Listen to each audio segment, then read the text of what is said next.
Yang Melissa lihat adalah jasadnya Maddie yang sudah membusuk dalam keadaan meringkuk di bawah waterbed itu, Bre. Angkat tangan.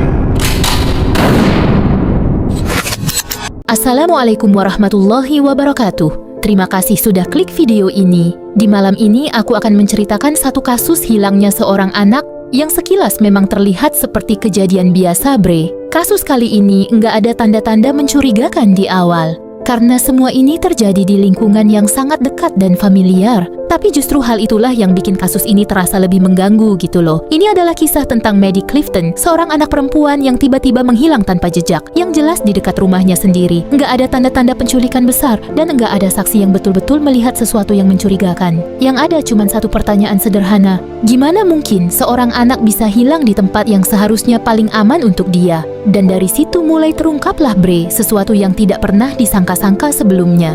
Penasaran gimana kisah selengkapnya? Jangan lupa like dulu video ini dan mari kita masuk ke kisah kriminal.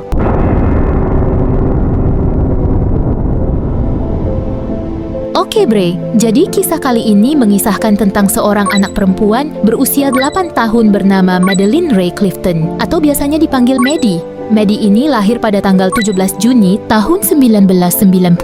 Ibunya bernama Sheila Clifton dan ayahnya bernama Steve Clifton. Maddie ini punya satu kakak perempuan, Bre, namanya Jessica atau Jessie, yang berusia 11 tahun, 3 tahun lebih tua dari si Maddie. Waktu kejadian ini, Maddie masih 8 tahun. Nah, Maddie dan keluarganya ini tinggal di perumahan Lakewood di wilayah Southside, Jacksonville, Florida. Perumahan ini, Bre, sangat terkenal karena lingkungan yang sangat aman dan ramah untuk para keluarga. Keluarga Maddie ini juga bisa dibilang keluarga cemara lah, Bre. Mereka hangat, harmonis, dan orang tua mereka ini juga selalu mendukung apapun itu kegiatan anak-anaknya, selagi memang positif. Nah, karena dukungan keluarganya itulah, Bre, Maddie ini pun tumbuh menjadi anak yang ceria, berani, percaya diri, dan juga mudah bergaul. Selain itu, Maddie ini juga sangat aktif, Bre. Dia ini ikut banyak sekali kegiatan olahraga. Basket dia ikut, sepak bola, golf, dan baseball pun ikut. Pokoknya semua kegiatan olahraga ini dia suka, Bre. Nah, karena aktif di banyak kegiatan, Maddie juga kan pasti otomatis anak yang sangat-sangat sosial gitu kan, Bre. Ya, dia ini senang sekali menghabiskan waktunya bersama orang-orang di sekitarnya. Mulai dari Jessie kakaknya, dia akrab kali sama kakaknya dan juga teman-teman komplek perumahannya. Salah satunya ada yang namanya Joshua. Usianya lebih tua 6 tahun dari si Maddie ini, yaitu umurnya 14 tahun. Dan dia tinggal di seberang rumahnya si Maddie, which is tetangganya Maddie lah gitu. Jadi Maddie ini dekat sama si Josh, dekat juga sama kawan-kawan yang lain. Mereka sering itu, Bre, main di sekitar komplek. Dan biasanya juga selalu aman-aman aja, karena lingkungan mereka ini memang terkenal aman, nggak pernah ada tindak kriminal sekalipun gitu loh. Sampailah pada suatu hari terjadi sesuatu di lingkungan aman ini. Jadi waktu itu suatu sore tanggal 3 November 1998 sekitar jam 5 sore, semua orang di rumahnya si Maddie ini lagi sibuk. Bapaknya masih kerja di kantor, mamanya lagi beberes rumah, dan si Jessie kakaknya lagi latihan piano. Nah, karena nggak ada yang bisa diajak main saat itu, akhirnya si Maddie ini mutusin untuk main golf sendirian di belakang rumah. Maddie siap-siaplah itu, Bre. Dia pakai kaos merah, dia pakai celana pendek, pakai kaos kaki putih, dan juga sepatu. Setelah siap, si Maddie terus izin dulu ke mamanya. Dia bilang, "Ma, aku keluar main golf di halaman ya, boleh kan, Ma?" "Oh iya, boleh, tapi di halaman aja ya, jangan kemana-mana, bentar lagi dinner soalnya, bapakmu mau pulang," katanya. Dia jawab, "Oke, Ma." Mainlah dia di situ sendirian. Sore pun berganti malam. Udah sekitar jam setengah 6 malam tuh. Mamanya manggil si Jessie sama si Maddie. "Jessie, Maddie, masuk nak, kita makan-makan." Nah, enggak lama Jessie masuk tuh ke ruang makan, tapi sendirian. Maddie-nya enggak ada. Mama nanya, "Loh Jess, adik kau mana?" Dijawab sama Jessie, "Loh, enggak tahu aku, Ma, aku enggak sama dia dari tadi." "Hah? Mama pikir kalian main bareng, makanya Mama tinggal beberes." Jessie jawab, "Enggak, Ma, dari tadi kan aku latihan piano, terus aku lanjut ngerjain PR." Nah, dengar jawaban Jessie, Bre, mungkin itu firasat ibu kali ya. Mama ini langsung ngerasa ada yang enggak beres gitu. Kita cari Maddie sekarang. Akhirnya pergilah tuh mereka. Si Jessie sama si mamanya keliling rumah nyariin si Maddie. Mereka panggil-panggillah si Maddie kan. Maddie, Maddie, Maddie. Diceklah ke halaman dan ke area sekitar. Tapi nggak ada jawaban dari si Maddie ini. Nggak ada Bre, Maddie-nya hilang di sini. Di situ Jessie kakaknya otomatis juga ikutan panik lah Bre. Dia bilang ke mamanya, Ma, kita cari di luar aja yuk. Ibunya pun setuju. Ayo nak. Nah, waktu itu mamanya nyari door to door ke rumah tetangganya Bre, termasuk ke rumah Josh, which is tetangga teman dekatnya si Maddie ini. Sedangkan Jess mutusin untuk naik sepeda dia pergi keliling nyariin Maddie ke rumah kawan-kawan mereka yang memang agak-agak jauh lah gitu. Ada Maddie nggak? Ada Maddie nggak? Pintu demi pintu tetangga diketuk mama, tapi hasilnya nihil. Nggak ada Maddie di rumah mereka. Jessie juga udah keliling rumah kawan-kawannya, tetap juga si Maddie ini nggak ada di rumah kawan-kawannya. Karena Maddie ini anak yang memang sangat dikenal di lingkungan itu Bre. Ya warga pun juga ikut membantu mencari Maddie. Mereka panggil-panggil lah namanya kan. Maddie, Maddie, Maddie, kamu di mana? Tapi sayangnya nggak ada sahutan Bre. Nah karena udah mulai resah tuh Bre, panik, takut juga Maddie ini kenapa-kenapa. Mama pun baru memutuskan untuk nelepon polisi. Sambil menangis tuh, mamanya bilang, "Pak, halo Pak, anak saya hilang Pak. Namanya Maddie. Dia masih 8 tahun Pak. Dia tadi pakai kaos merah. Celananya pendek, rambutnya coklat kemerahan Pak. Tadi jam 5 sore dia izin sama saya main di halaman. Tapi waktu dicariin enggak ada Pak. Tolonglah Pak bantu anak saya. Bantu cari Pak." Polisi jawab, "Oh ya, baik-baik Bu. Kami akan segera ke sana." Setelah telepon polisi itu Bre, enggak lama bapaknya si Maddie pulang kerja nih. Steve juga enggak kalah shock Bre. Hah? Maddie hilang? Bapaknya kan baru balik kerja Bre. Langsung disambut dengan hilangnya anak. Di saat yang sama polisi juga sudah mulai bergerak tuh Bre, menuju ke rumah mereka dan mulai menyisir area sekitar. Pencarian resmi saat itu langsung dimulai. Mereka mencari anak yang ternyata ini tuh bukan sekedar anak hilang biasa. Nah, waktu sampai di rumahnya si Maddie ini Bre, polisi pasti langsung melakukan olah TKP ya kan, mengumpulkan keterangan dari para saksi dan juga menggeledah rumah warga sekitar. Satu persatu digeledah sama mereka. Tapi karena minimnya petunjuk dan belum ada CCTV saat itu Bre, jejak Maddie pun sulit untuk dilacak. Polisi dibantu sama warga pun melanjutkan proses pencarian dengan menyisir gorong-gorong, disisir rawa, hutan-hutan, sampai tempat pembuangan sampah di area perumahan pun mereka cek. Tapi lagi-lagi hingga larut malam pun, masih di hari yang sama, Maddie belum juga ditemukan. Pencarian pun dihentikan, disambung besok harinya. Besok pagi polisi kembali lagi melakukan penyisiran, sementara pihak keluarga dan juga warga-warga sekitar berinisiatif untuk bikin poster hilangnya Maddie Bre. Poster itu disebarkan ke jalanan, ke tetangga-tetangga, ke kompleks sebelah, ke rumah-rumah, sampai juga diliput media nasional. Viral lah berita hilangnya si Maddie ini kan. Dan di sini Bre, polisi juga mulai memperbesar lagi skala pencarian mereka. Helikopter dikerahkan untuk menyisir lewat jalur udara, pasukan khusus penyelam dikerahkan ke dasar-dasar perairan, dan ratusan relawan pun turun tangan buat ikut menyusuri jalur-jalur darat. Pokoknya darat, laut, udara pun dicari sama mereka. Tapi setelah 2 hari berlalu, enggak ada kabar yang datang Bre. Nah, karena hasilnya masih nihil dan situasinya ini mulai mengarah ke kemungkinan yang lebih serius, akhirnya pihak kepolisian pun memutuskan untuk meminta bantuan lebih lanjut, di mana FBI turun tangan. Nah, karena setelah 2 hari pencarian besar-besaran untuk Maddie ini tidak membuahkan hasil Bre, akhirnya pihak berwenang pun mulai mengarah ke kemungkinan yang lebih serius. Di tanggal 5 November 98, FBI langsung mengambil alih penyelidikan dan menetapkan kasus ini bukan lagi sebagai kasus orang hilang, melainkan dugaan penculikan oleh orang yang tidak dikenal. Dalam kasus kayak gini Bre, FBI itu punya prosedur standar nih untuk terlebih dulu memeriksa orang-orang di sekitar TKP yang memiliki riwayat kejahatan tidak senonoh. Langkah itu diambil kenapa? Karena secara statistik dan juga pola sebelumnya, pelaku penculikan anak seringkali berasal dari orang-orang yang sudah pernah memiliki riwayat itu atau menunjukkan kecenderungan itu gitu loh. Jadi makanya itu duluan yang dicari.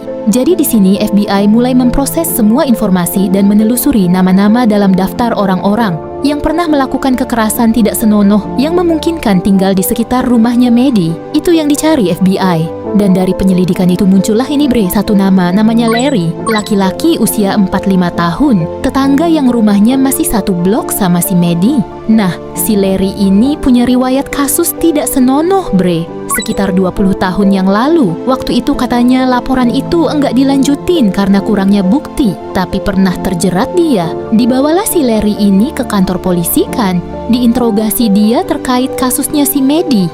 Ditanyalah sama polisi, "Kau bener nggak tahu Maddie di mana?" Dia jawab, "Enggak pak, enggak tahu saya, apalagi dia enggak ada interaksi sama saya pak." Nah, dari interogasi itu, jawaban Larry itu katanya terdengar terlalu defensif gitu. Ditambah dengan riwayat kejahatan tak senonoh dia di masa lalu itu, polisi masih curiga di sana bre. Akhirnya polisi mutusin lagi untuk tes poligraf, tes kebohongan.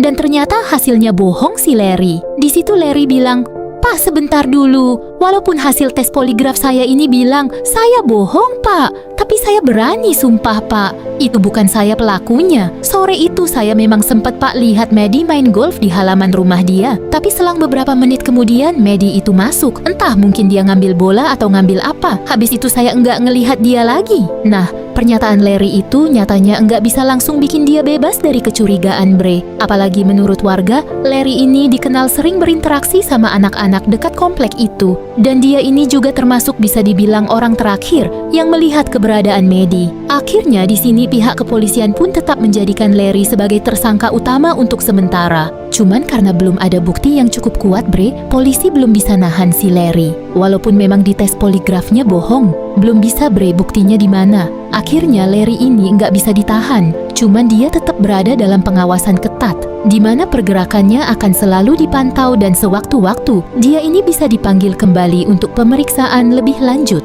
Sementara itu pencarian Maddie tetap dilakukan sama keluarga dan juga pihak kepolisian masih terus mencari sampai akhirnya nanti bisa mengumpulkan bukti-bukti yang bisa mengarah ke Larry atau ke pelaku-pelaku lainnya mungkin. Nah, meskipun penyelidikan ini sekarang sudah dibantu FBI dan udah ada nih nama orang yang dicurigai, nyatanya pencarian Maddie ini masih buntu. Akhirnya di tanggal 6 November, which is 3 hari setelah si Maddie ini hilang bre, keluarganya Maddie pun memutuskan untuk masang sayembara $50,000.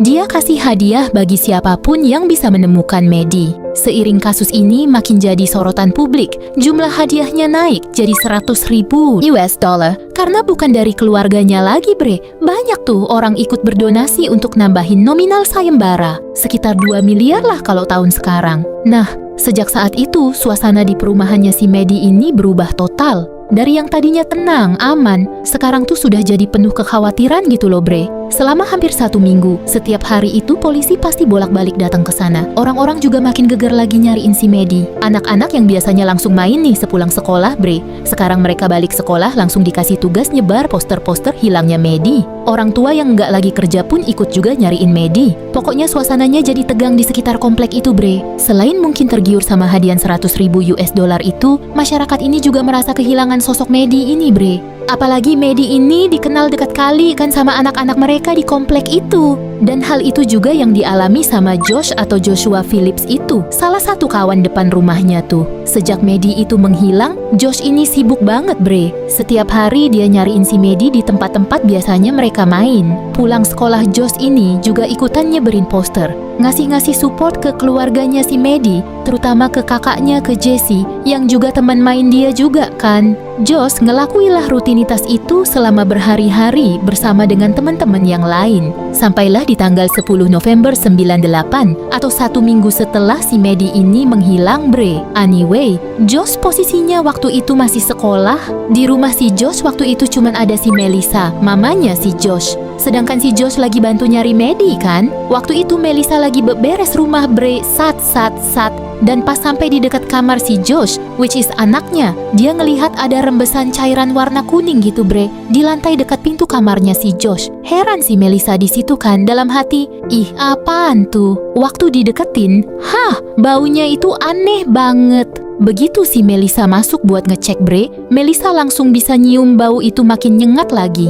Begitu pintu tuh terbuka lebar, di situ Melissa sadar. Cairan kuning yang tadi dia lihat dari luar pintu itu ternyata merembes dari bawah waterbednya Josh, kasur airnya si Josh ini. Anyway, bedanya waterbed sama ranjang biasa, kalau kasur biasa itu kan biasanya ada kolongnya kan bre. Nah, kalau waterbed ini bre, dia ini berat karena isinya itu air. Jadi biasanya ditaruh di atas rangka kayu yang rapat, jadi nggak ada kolong-kolong terbukanya gitu loh. Jadi kalau misalnya ada cairan yang keluar dari waterbed itu, kemungkinan cairan itu asalnya dari kasur yang bocor dong. Atau ada sesuatu yang tersembunyi di bawah itu. Paham kan bre? Udah paham aja lah. Di situ perasaan Melisa makin enggak enak bre. Cairan kuning yang rembes sampai ngalir ke depan pintu itu kan asalnya dari bawah waterbed. Melisa coba pegang itu kasur, tapi kasur itu nggak kempes bre. Jadi nggak mungkin ada yang bocor. Dalam hati dia bilang, ada apa di bawah ini? Josh nyembunyiin apa? Dengan was-was dan takut, Melisa coba diangkatlah itu waterbed. Setelah terangkat dikit bre, sekilas dia lihat ada kaos kaki putih yang nyembul di antara rangka kayu dan juga kasur. Ditariklah kaos kaki itu kan. Rupanya nyangkut bre, nggak bisa ditarik. Akhirnya dengan sekuat tenaga, Melisa angkatlah itu waterbed. Dan disitulah Melisa langsung shock, lemas, keringat dingin dia. Yang Melisa lihat adalah jasadnya Maddie yang sudah membusuk dalam keadaan meringkuk di bawah waterbed itu bre. Dan mirisnya lagi, jasad Maddie ditemukan tanpa, mohon maaf, celana dalam.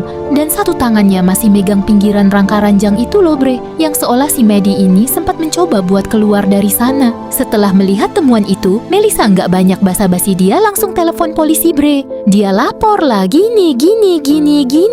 Nggak lama polisi datang. Sebagian polisi dan tim medis langsung membawa jasadnya Maddie ke rumah sakit untuk lanjut otopsi. Sementara sisanya langsung pergi ke sekolahnya. Si Josh mau jemput si Josh dan bawa dia ke kantor polisi untuk diinterogasi. Ditangkaplah nih si Josh. Sesampai di kantor polisi, Josh pun mulai diinterogasi bre. Polisi nanya, kamu tahu kan Maddie hilang nak? Josh jawab, ya tahulah pak, saya kan juga ikut nyari tetangga saya itu. Dia itu dekat sama saya. Oke, sekarang bapak langsung ngomong aja ya nak. Sumpah saya nggak apa-apain si Maddie. Josh masih berusaha ngelak, walaupun tangan sama badan udah gemetar semua bre. Polisi terus mendesak lagi. Ibumu sendiri loh yang nemuin jasadnya si Maddie. Kamu mau ngelak gimana lagi? Hah? Waktu dia tahu mamanya yang nemuin bre. Josh kelihatan langsung panik bre. Napas dia mulai berat dan disitulah dia mulai kehabisan alasan. Dengan mata berkaca-kaca, dia bilang, iya pak, memang saya yang udah ngabisin nyawanya si Maddie. Tapi saya enggak sengaja pak. Waktu itu saya panik, jadi saya enggak ngontrol diri, kata dia. Nah, waktu si Josh ini ngaku, awalnya polisi juga sempet curiga nih. Kalau Josh udah ngelakuin hal yang tidak senonoh sama si Maddie sebelum akhirnya Maddie dihilangkan nyawanya. Soalnya kan enggak ada celananya si Maddie kan? Tapi dari hasil otopsi bre, tim forensik menyatakan Maddie tidak mengalami kegiatan tidak senonoh. Akhirnya di sini polisi langsung menetapkan Josh sebagai tersangka. Dan Larry itu yang kemarin masih ditahan walaupun di tahanan rumah bre, Larry resmi dibebaskan dari tuduhan kasus itu. Saat itu juga nama Josh atau Joshua Phillips ditetapkan sebagai pelaku tewasnya Maddie Clifton. Dan hal itu pun dirilis secara resmi dan membuat semua orang yang dengar syok lah bre. Mereka semua nggak percaya kalau pelaku di balik kejadian ini adalah teman main, teman dekat, tetangga yang tinggal di seberang rumahnya. Nah, sebenarnya apa motifnya si Josh sampai ngelakuin ini semua? Apa yang sebenarnya terjadi di hari itu? Kenapa polisi sama orang-orang sekitar juga nggak curiga sama si Josh? Kita bahas kronologinya.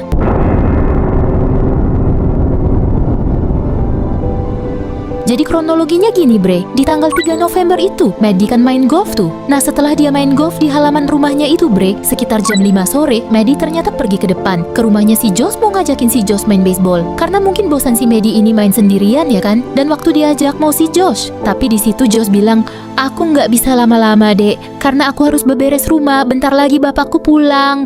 Dijawab sama Maddie, ya bang, bentar aja kok. Akhirnya mereka main baseball tuh bre, di area belakang rumahnya si Josh dekat dengan kolam renang. Waktu main ini, Maddie yang ngelempar bola, Josh yang batter yang mukul bola. Mereka asik main sambil ketawa-ketawa di situ kan. Sampai enggak sengaja waktu si Maddie ngelempar bola yang dipukul sama si Josh ini meleset bre, kena mukanya si Maddie. Keras, sampai terjatuh si Maddie ini. Dia nangis kencang dan darah mulai keluar dari matanya. Ngeliat itu panik si Josh, bre. Dia takut si Maddie ini kenapa-napa. Cuman di saat yang sama, si Josh ini juga takut dimarahin kalau ketahuan. Nah, karena itulah, bre, si Josh ini bukannya langsung diobati, diantar ke rumahnya. Josh malah langsung nyeret paksa si Maddie masuk ke dalam rumah dia. Waktu nyeret inilah Josh ngaku kalau celananya si Maddie itu terlepas gegara dia seret. Waktu dia masuk dalam rumah, Philip, bapaknya si Josh ini balik.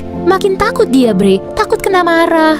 Karena takut tangisannya ini didengar sama bapaknya Josh. Akhirnya di sini Josh refleks mukul kepalanya si Maddie 3 kali supaya si Maddie ini diam. Apalagi si Josh ini takut banget sama Phillips, bapaknya, bre. Bapak itu katanya tukang mabuk, abusif, dan dia tuh enggak tahu kenapa. Memang enggak suka sama anak perempuan tetangganya ini, which is si Maddie ini. Jadi Josh ini sebenarnya enggak dibolehin, bre, main sama si Maddie. Apalagi kalau mainnya di dalam rumah. Itulah yang jadi salah satu alasan kenapa si Josh nekat mukul kepalanya si Maddie, biar Maddie ini nggak nangis lagi. Karena nanti kalau misalnya ketahuan, bisa jadi nanti makin dimarah si Josh sama bapaknya itu. Akhirnya, waktu si Maddie dipukul Maddie sampai 3 kali, pingsan si Maddie ini, bre. Josh langsung nyeret Maddie lagi, disembunyikanlah si Maddie di bawah waterbednya. Di situ Maddie posisinya masih hidup, dia pingsan aja, bre. Selang beberapa menit, bapaknya teriak-teriak tuh. Bapaknya balik tapi belum ngeh kelakuan anaknya. Josh! Josh! Udah beberes rumah kau. Josh langsung berlari nyamperin bapak. Belum pak, ini baru mau. Belum selesai Josh ngomong, dipotong sama bapaknya. Gimana sih? Main aja kerjaanmu. Josh bilang, enggak pak, enggak main kok pak. Tadi aku lagi ngerjain PR. Ya udah cepat dan beres-beres. Dijawab sama Josh. Iya pak, aku nyelesain PR bentar pak, masih kurang 1, nanggung. Ya udah cepat. Baliklah si Josh nih ke kamar. Begitu masuk kamar, Josh dengar ada suara Maddie ngerintih agak kencang. Udah sadar si Maddie ternyata. Tadi kan dia pingsan kan? Makin panik Josh di situ. Tanpa pikir panjang, Josh langsung mengambil pisau saku yang ada di atas meja belajarnya. Dia seret si Maddie itu keluar dari waterbed dan saat itu juga, ya Allah, dia sayat lehernya sebanyak 2 kali sama si Josh. Nah, sudah digitukannya 2 kali tuh. Josh menusuk perutnya Maddie sebanyak 7 kali. Kejam kali bocah ini kan, bre. Dan di situ sudah jelas, Maddie udah nggak bersuara lagi. Hening, langsung hening, bre. Udah nggak bersuara lagi si Maddie, bre. Ya Allah, udah nggak bergerak lagi. Gimana mau gerak? Udah nggak bernyawa gitu kan. Disitulah nyembur tuh darah. Udah selesai, Josh dorong balik Maddie itu masuk ke dalam waterbednya. Josh pastiin dulu badan Maddie udah tertutup sempurna di bawah waterbed itu. Dia tutup lagi celah-celah rangka ranjang tuh pakai lakban. Josh juga langsung bersihin bercak-bercak darahnya Maddie di sekitar tempat tidurnya dan juga memasang pengharum ruangan untuk nyamarin bau darahnya si Maddie, bre. Dah, setelah kejadian itu Josh berusaha untuk bersikap biasa aja. Bahkan waktu warga dan polisi panik nyariin si Maddie, Josh bisa-bisanya dia bertingkah biasa aja, bre.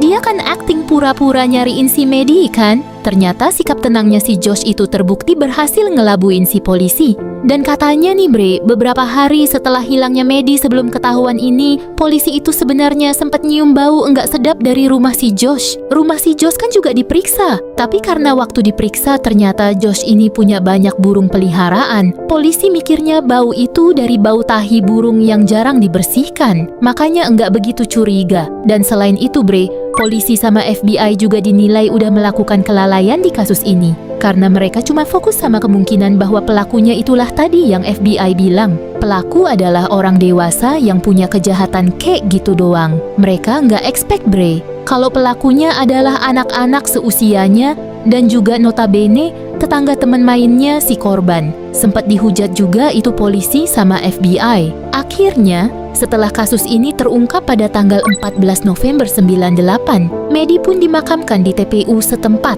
Semua orang di perumahan si Maddie ini saling bergandengan tangan waktu itu, bre, untuk mengantarkan jasad Maddie dan menunjukkan support mereka untuk keluarga korban. Barulah beberapa hari setelah pemakaman itu, proses persidangan Josh pun dimulai. Persidangan Josh kala itu dimulai dengan pendakwaan tepat setelah dia ditangkap di bulan November tahun 98. Di sini jaksa mengeluarkan keputusan untuk mengadili Josh Phillips dengan hukuman orang dewasa, walaupun dia waktu itu masih di bawah umur 14 tahun, bre. Kenapa? karena tindakan Josh ini dinilai sangat-sangat kejam yang membuat hak-haknya sebagai seorang anak pun gugur di mata hukum. Jadi di sini Josh pun terancam akan menjalani hukuman penjara, bukan rehabilitasi remaja. Josh resmi didakwa dengan first degree murder atau pembunuhan berencana tingkat pertama, berbanding terbalik sama pengakuannya yang bilang kalau dia ini enggak sengaja menghabisi nyawanya Maddie gegara panik. Jaksa waktu itu menilai aksinya yang ngebungkam dan nyembunyiin Maddie di bawah waterbed inilah sebagai penghilangan nyawa yang terencana. Jaksa bilang, kalau memang kamu enggak sengaja setelah tahu kamu bikin Maddie kayak gitu, kenapa enggak langsung kamu aduin aja ke bapakmu? Kenapa enggak aduin langsung ke mamanya si Maddie? Kalau memang kamu takut sama bapakmu, gitulah kurang lebih. Akhirnya, setelah melalui banyak sekali prosedur, sidang utama Joshua Phillips pun dimulai di tanggal 6 Juli 99 atau 8 bulan setelah kematiannya si Maddie. Sidang berjalan selama 2 hari katanya, di mana pengacaranya si Josh pun memberikan pembelaan. Dia bilang, "Pak, tolonglah Pak, dipertimbangkan lagi Pak. Klien saya ini betul-betul enggak sengaja ngilangin nyawanya si Maddie. Dia cuman panik Pak, dia takut sama bapaknya, maka dia ngelakuin itu. Kasus ini bukan pembunuhan berencana Pak. Dan klien saya ini juga masih di bawah umur loh Pak. Kasihanlah Pak." Tapi sama seperti biasa Bre, pembelaan itu juga dilawan balik. Pak Hakim bilang kalau memang dia ini enggak sengaja, kenapa waktu si Maddie ini masih hidup, dia malah menyayat leher si Maddie itu pakai pisau 2 kali. Ditusuk loh badan anak kecil itu 7 kali, lehernya disayat 2 kali. Itu aja udah enggak masuk akal Pak. Itu udah nandain kalau dia memang udah berniat ngabisin nyawanya si Maddie. Dan hukuman ini udah sesuai. Dah, akhirnya dengan bukti-bukti yang ada ditambah lagi sama pengakuan Josh sendiri, di tanggal 8 Juli 99, Josh yang masih berusia 15 tahun waktu itu Bre, dinyatakan bersalah atas dakwaan first degree murder. Lalu pada tanggal 20 Agustus 99, Josh pun dijatuhi hukuman penjara seumur hidup tanpa adanya pembebasan bersyarat. Fast forward ke tahun 2012 Bre, di tahun itu terjadilah perubahan besar nih dalam sistem hukum di Amerika. Mahkamah Agung memutuskan bahwa hukuman penjara seumur hidup tanpa kebebasan bersyarat untuk anak di bawah umur itu dianggap terlalu kejam Bre. Hakim berpendapat bahwa otak remaja masih belum berkembang secara sempurna, mereka cenderung lebih impulsif dan juga masih memiliki potensi untuk berubah melalui rehabilitasi. Beda halnya dengan orang tua. Nah, akhirnya dengan perubahan sistem hukum itu, Josh Phillips pun bisa mengajukan banding ulang untuk kasusnya. Hal itu tentunya ditentang sama keluarga Maddie Bre, karena Josh itu bukan hanya merenggut nyawanya anak mereka aja kan, tapi juga sudah menghancurkan keluarga harmonis mereka. Dan untungnya, sejalan juga dengan keluarga Maddie, sidang vonis ulang yang diajukan sama Josh berakhir dengan hukuman yang sama seperti sebelumnya, yaitu tetap penjara seumur hidup. Hakim menganggap perbuatan si Josh ini terlalu kejam, sehingga dia enggak berhak mendapat keringanan hukum. Tapi di sini, hakim juga ngasih kesempatan buat Josh kalau hukumannya akan ditinjau kembali setelah dia dipenjara 25 tahun. Dan betul Bre, di tahun 2025 sampai 2026, Josh ini menjalani proses sidang untuk peninjauan kembali hukumannya. Sampai saat ini, pengadilan masih mengevaluasi apakah Joshua Phillips ini memenuhi ketentuan untuk mendapatkan pembebasan bersyarat atau belum. Itu keringanannya kan kalau misalnya mau ditinjau ulang, hukuman yang seumur hidup ini bisa berkurang kan? Menurut kalian gimana? Apakah si Josh ini berhak mendapatkan keringanan hukuman atau tidak? Tulis pendapat kalian di kolom komentar di bawah. Oke Bre, jadi itu tadi kisah hilangnya Maddie Clifton yang berujung pada sebuah tragedi penghilangan nyawa oleh teman dekatnya sendiri. Nggak kebayang sih Bre, kok bisa anak 14 tahun tegang ngelakuin itu? Dan kok bisa dia tidur, iya kan Bre? Kasus ini mengajarkan kita untuk selalu berhati-hati dimanapun kita berada. Seaman apapun tempat yang kita tempati, kita tetap harus waspada Bre. Karena kita nggak tahu siapa dan kejadian apa yang bisa celakain kita, bahkan orang yang kita percaya pun bisa melakukannya. Oke Bre, jadi sekian dulu videonya. Terima kasih banyak yang sudah menonton. Jangan lupa like video ini. Jangan lupa komen di bawah untuk ide dan saran-saran cerita selanjutnya. Gua saranin agar kalian buruan subscribe ke channel ini agar kalian tidak ketinggalan cerita seputar dunia persetanan dan kriminal dari channel Mimpi Horor. Angkat tangan.